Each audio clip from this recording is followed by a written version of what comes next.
So, a very good afternoon. Thank you very much, Portia Solomon, for holding fort till this time. My name is Kweku Timin. Up next, we're talking about business, and we're bringing you updates as we gear up for the 2014 budget. What are some of the likely inputs that we should be looking at as even government strategizes for more job creation opportunities? We'll further discuss this. And gold prices on the international market might continually see a fall. What researchers of Societe Generale put out there, for which course they are putting out this information. Let's take our very first story, and it's on the 2014 budget, as government has begun work on the budget with an overwhelming focus on job creation following a two-day presidential retreat which ended that was on Saturday. President Mahama led his team of ministers to assess the impact of his government's policies on stabilizing the economy. We had the information minister Mahama Ayarega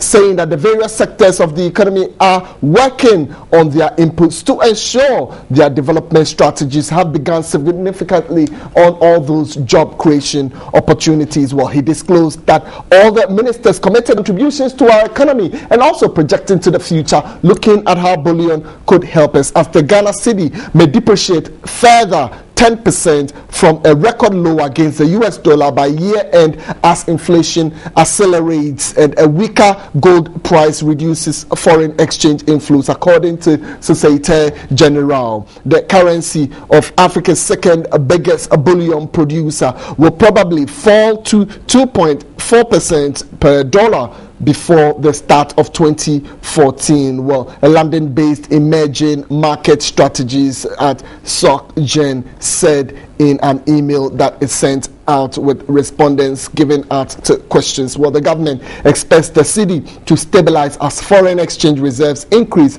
following the receipts of proceeds from the sale of international bonds. So these are some of the details with the precious metal gold. Joining me in the studios to discuss this and many more is Yao Edu Kranten. Yao Edu Kranten is a research analyst. Well, he joins me to tell us about the new focus on job creation, and then we'll also look at how the cedi is likely to depreciate because of gold prices that is expected to drop a further 10% before the close of the year. Yeah, many thanks for joining us in the studios. We appreciate you for coming. Which of the stories do we go for? First, let's look at the precious metal bullion. We're expected to see a further decline of gold on the international market, and of course Ghana being a major producer of the precious metal is likely to affect us. Now, yeah, how does this come to you as we even have a lot of our hopes banked on the precious metal gold even before we look at oil? Well, I think this year our attention hasn't really been up to gold, because gold hasn't really performed well from the beginning of the year, notably because of the performance of the dollar. You know, when the dollar picks up, you know, research has come to notice that the performance of gold on the international market is linked to the dollar. So when we see dollar going up, gold starts coming down. But that notwithstanding, I think in terms of supply, we haven't seen much decline. If you look at the global supply of gold, it's actually been almost the same as we saw last year, but it's just up to the pricing that we've seen some depreciation in price from the international market. But then coming over to Ghana to see the effect, I think from the beginning of the year we've seen the effect on our currency, we've seen the effect on our reserves, we've seen the effect on even on our budget and so many things, and small activities of our economic life. We've seen the effect, but I think going forward is something that we have to live with, because it's a pricing thing that we have no control of. So we would have to live with the price, and then we have to find ways and means of sustaining our economy, but not necessarily always have to focus on primary. But the phobia is on against the Ghana cedi. The scare is on. I mean, so how does it directly correlate as we expect bullion to? Those are projections to see a further decline of 10%. How does this come to eat into that cedi? Of course, we have our reserves. We are major producing, so more foreign exchange expected through receipts from gold, and if we're not getting it, it affects the cedi. But what can we do to cushion ourselves, especially around this time? Well, I think it's the central bank has done very well in a way to control the rate of depreciation of the Ghana cedi since the beginning of the year. Now we are around 6% as compared to last year, where we were almost about 20% in August last year.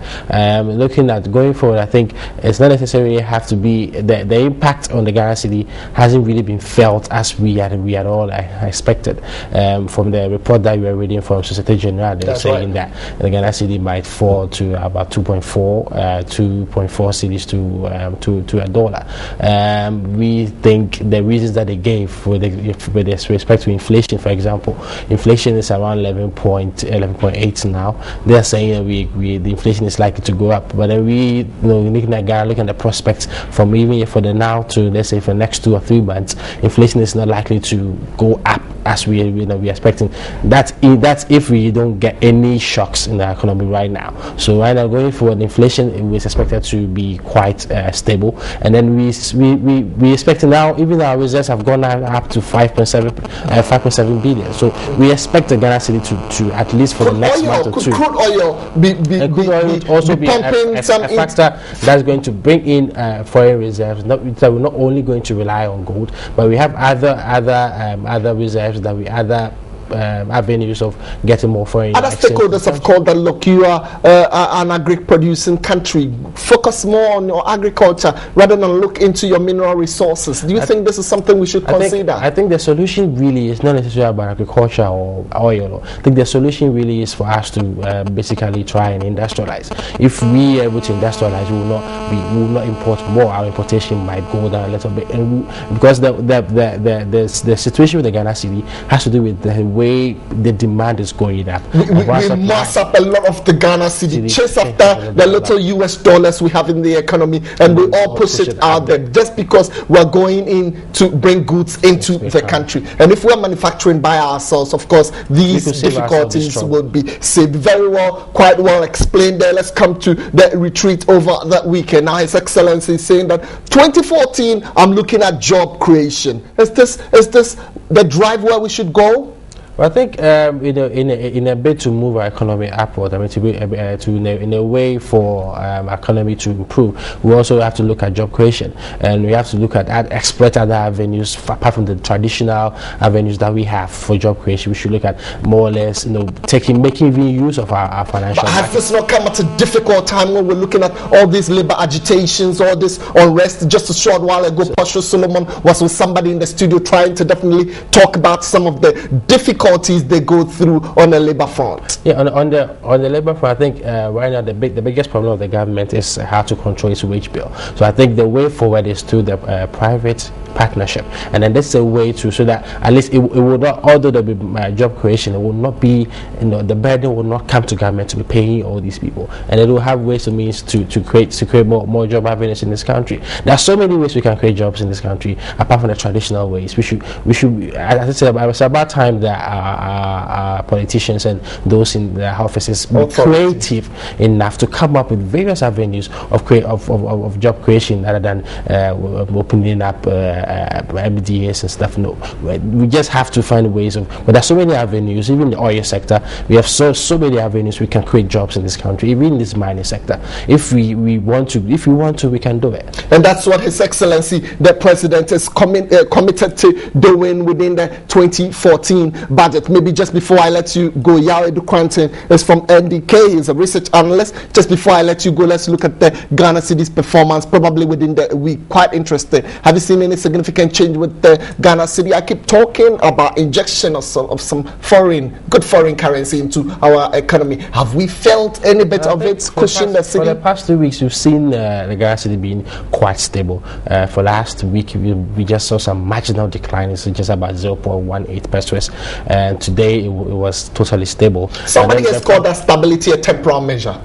Yeah, we consider a temporary measure, but then because we are in a regime where exchange rate is determined from a floating rate, because not fixed. So the force of demand and supply determine the rate. So we normally don't have much say about that because the market forces that determine it. So it's not something. If it could be something temporal, but then we can also make it sustainable. That we can keep it within a band that will not cause any problems to anybody. Yeah, the Quantin is is a research analyst from NDK. Yeah, many thanks for joining us in the studios. My name is Kweku Temin. At 4:30, I'm back here. What would we be talking about? How the city is performed against other major trading currencies. We'd also go into your world of commodities. We've talked marginally about it, but would permeate into gold. Look at how Bloomberg has given out the figures, and also looking at crude oil. Of course, Ghana is producing some of these major commodities, so its prices directly affects us.